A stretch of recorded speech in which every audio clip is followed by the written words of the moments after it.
ETF index mutual funds నేర్చుకుని stock మార్కెట్లో రాణించాలనుకుంటున్నారా? వెంటనే ఈ నెంబర్కి కాల్ చేయండి. Hi viewers, India's largest digital media network Suman టీవీకి స్వాగతం. ప్రస్తుతం మనతో ఉన్నారండి senior journalist and life coach Padma Meenakshi గారు. సో నేపాల్లో ఎలాంటి ఉధృత పరిస్థితులు ఉన్నాయో అందరం చూస్తున్నాం సోషల్ మీడియాలో. సో అంటే ఒక కరప్షన్ వల్ల సోషల్ మీడియాని బ్యాన్ చేశారు అని అంటున్నారు. సో దాని గురించి ఒక్కసారి పద్మ మీనాక్షితో మాట్లాడదాం. నమస్తే అమ్మ. నమస్తే రాధా. సో నేపాల్వి చూస్తే నిజంగా ఒకలాంటి భయభ్రాంతులకు గురయ్యేలాగుంది. ఒక కరప్షన్ని సోషల్ మీడియాలో అందరికీ చూపించినందుకు ఈరోజు సోషల్ మీడియాని బ్యాన్ చేయడం వల్ల యూత్ అంతా వెళ్ళి ఇలా చేస్తున్నారు అని అంటున్నారు. అసలు రీజన్ ఏంటి? ఎందుకు ఇలా చేస్తున్నారో, అలాంటి సిచ్యువేషన్స్ ఎందుకు వస్తున్నాయి? సిచ్యువేషన్స్ ఎందుకు వస్తున్నాయంటే ఇది ఓవర్ నైట్ జరిగింది కాదు. మీరు జాగ్రత్తగా చూస్తే నేపాల్ 200+ ఇయర్స్ రాచరిక వ్యవస్థలో ఉంది. వాళ్ళ డెమోక్రసీ చాలా యంగెస్ట్, 17 ఇయర్స్. 2008 నుంచే వాళ్ళకి ప్రజాస్వామ్యం వచ్చింది. ఇప్పుడున్న కరెంట్ పరిస్థితులు కానీ, లేకపోతే 30 మంది ఇంకా ఎక్కువ మంది పిల్లలు, యంగ్ యువత చనిపోవడం కానీ చాలా విషాదకరం. అవును. అయితే సోషల్ మీడియా బ్యాన్ చేయడం వలన ప్రొటెస్ట్స్ రాలేదు. మనం కొంచెం రూట్స్లోకి వెళ్ళాలి. నేపాల్ కరప్షన్లో చాలా ఎక్కువగా ఉంది. ఎందుకంటే మీరు ఇది నేను చెప్తున్న మాట కాదు, ట్రాన్స్పరెన్సీ ఇంటర్నేషనల్ అని ఒక ఆర్గనైజేషన్ ఉంటుంది. అది ప్రతి దేశంలో ఉన్న కరప్షన్ పర్సెప్షన్ ఇండెక్స్ సిపిఐ దాన్ని ర్యాంక్ చేస్తుంది. అందులో కూడా నేపాల్ కరప్షన్ ఎక్కువగా ఉన్న దేశాల్లో ఒకటి. 2024లో it was in 34 or somewhere ranking. 34 అంటే ఇంకా కరప్షన్ ఎక్కువగా ఉన్నదన్నమాట.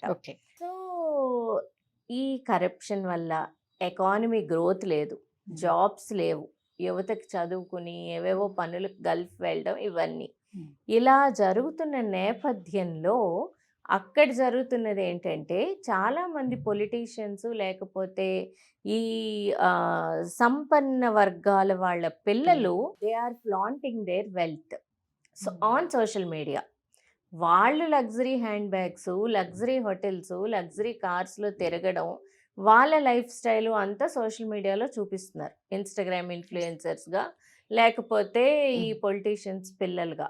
అయితే ఇది ఏమైందంటే అవన్నీ చూపిస్తూ నెపో కిడ్స్ అని చెప్పి నేపాల్లో యాంటీ ఇలాంటి లైఫ్ స్టైల్, మేము ఇక్కడ ఇన్ని కష్టాలు పడి ఉద్యోగాలు లేక తిండి లేక ఇంత సఫర్ అవుతుంటే ట్యాక్స్ పేయర్స్ మనీతో పొలిటీషియన్స్ పిల్లలు ఇన్ఫ్లుయెన్సర్స్గా చలామణి అవ్వడం కానీ, లేకపోతే వాళ్ళ లగ్జరీ లైఫ్ స్టైల్ కానీ, ఇంకా ఒక పాయింట్ వచ్చేసరికి ఎవరైనా సహించలేము.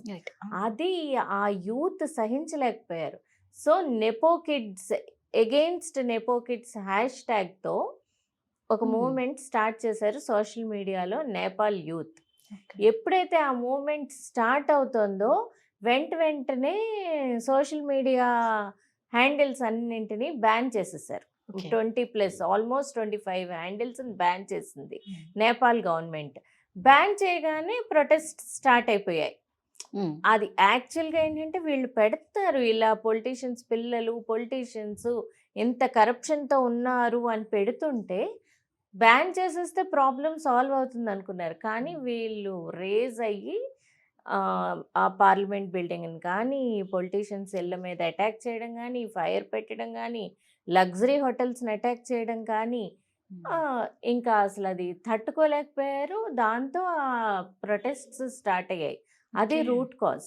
కానీ అంటే అనిపిస్తుంది, మీరు అన్నారు కదా, ఎప్పుడైతే మనిషికి ఆకలి దప్పులు ఎక్కువైపోయి తిననీకి తిండి లేకపోతే కన్నా, నిజంగా నిరుద్యోగ పరిస్థితి ఉన్నప్పుడు ఎవరికైనా అలాంటి సిచ్యువేషన్ ఒక పూట మనం అన్నం లేటుగా తింటేనే ఆ కోపం, ఆకలి కోపం ఎలా ఉంటుంది?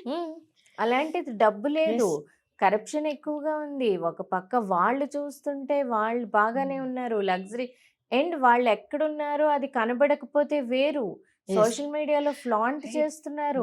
సో మా డబ్బుతో మీరు లగ్జరీ చేస్తారా, మేము ఇక్కడ తిండి లేకుండా ఉంటే? ఆ తిరుగుబాటు ఎప్పుడైనా ఎక్కడైనా ఏ దేశంలో అయినా వస్తుంది. యాక్చువల్గా ఒకటి కూడా విన్నాను పద్మ గారు, మీరే అన్నారు ఒక లవ్ వల్ల ఏదో ఇంట్లో ఫ్యామిలీ అంతా అది 2001లో అక్కడ నేపాల్ కింగ్డమ్ అది అంటే దానికి దీనికి సంబంధం లేదు మామూలుగా కానీ అంటే ఎలా ఉంటుంది ఎలా అనేది అక్కడ. ఉంటుంది అంటే అది యాక్చువల్గా ఏంటంటే 2001లో రాయల్ ఫ్యామిలీ అక్కడ వాళ్ళ రాయల్ బిల్డింగ్లో వాళ్ళంతా డిన్నర్ చేస్తుంటే వాళ్ళ కొడుకు వచ్చి ఆ, మొత్తం ఫ్యామిలీని అందరినీ షూట్ Shoot. చేసేసాడు. ఎందుకు అంటే అతను ప్రేమించిన అంటే మీడియాలో వచ్చిన న్యూసే, Yes, ఎందుకంటే అవును. మనం ఇండివిజువల్ గా వెరిఫై చేయలేం కదా. అతను ప్రేమించిన అమ్మాయి ఇండియన్ రాయల్ ఫ్యామిలీకి చెందిన ఒక అమ్మాయిని ప్రేమించాడు అని అంటారు. ప్రేమించిన అమ్మాయికి నో చెప్పారు పేరెంట్స్.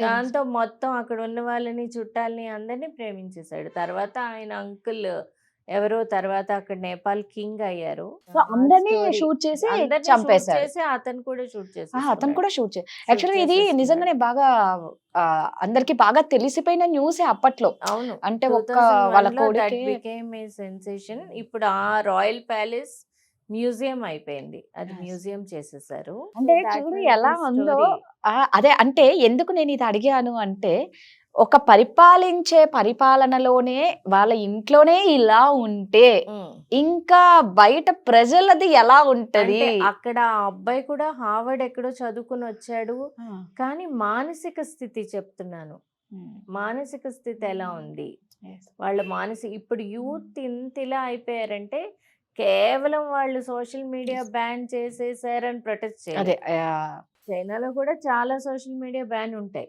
కానీ అక్కడేం ప్రొటెస్ట్ జరగలేదు. వాళ్ళ కమ్యూనిస్ట్ కంట్రీ మొదటి నుంచి అది వేరు. కానీ ఇక్కడ ఏమిటంటే ఆకలి దప్పులు, బా. కరువు, కరప్షన్, నిజం. ఇవన్నీ ఇంకా ఏదో ఒక రోజు మనం ఎదురు తిరగకపోతే దేశం బాగుపడదు, ప్రజాస్వామ్యాన్ని నిలబెట్టుకోలేము అని ఎదురు తిరిగారు. నిజంగా అంటే ఆ కడుపు మంట, ఆ బాధ, ఆవేదన పడ్డ వాళ్ళకే తెలుస్తుంది. తెలుస్తుంది. కాబట్టి నిజంగా ఉన్న ఉద్యోగం పోతేనే ఎలా తట్టుకోగలమ్మా మామూలుగా? అది రేపెలా మరి వచ్చే వరకు మళ్ళీ టెన్షన్. టెన్షన్ ఆ అలాంటిది. రేప్ ఆల్మోస్ట్ మధ్య తరగతి, దిగువ Right. మధ్య తరగతి, ఈవెన్ ఎగువ మధ్య తరగతి వాళ్ళకి కూడా ఉమ్. రేపు ఎలా అన్న భయం ఉంటుంది. ఉంటుంది. ఎందుకంటే వాళ్ళ దగ్గర డిపాజిట్స్ నిల్వమని ఉండదు. ఉండదు కదా. ఎన్ని రోజులు తీసి తినేస్తారు? అది తీసి తినలేరు. సో యూత్ యాంగర్ అంతా కూడా మనమంటాం యూత్ ఇలా అయిపోయారు, ప్రొటెస్ట్ చేశారు. కానీ యూత్ ప్రొటెస్ట్ చేశారు అంటే దాని వెనకాతలు చాలా కారణాలు ఉంటాయి. నేపాల్లో ప్రొటెస్ట్కి అయితే socio economic political reasons are there behind these protests. So దీనివల్ల దాన్ని ఇంకా ఎవరి బాధ వాళ్ళదే. థ్యాంక్ యూ అండి. Thank you.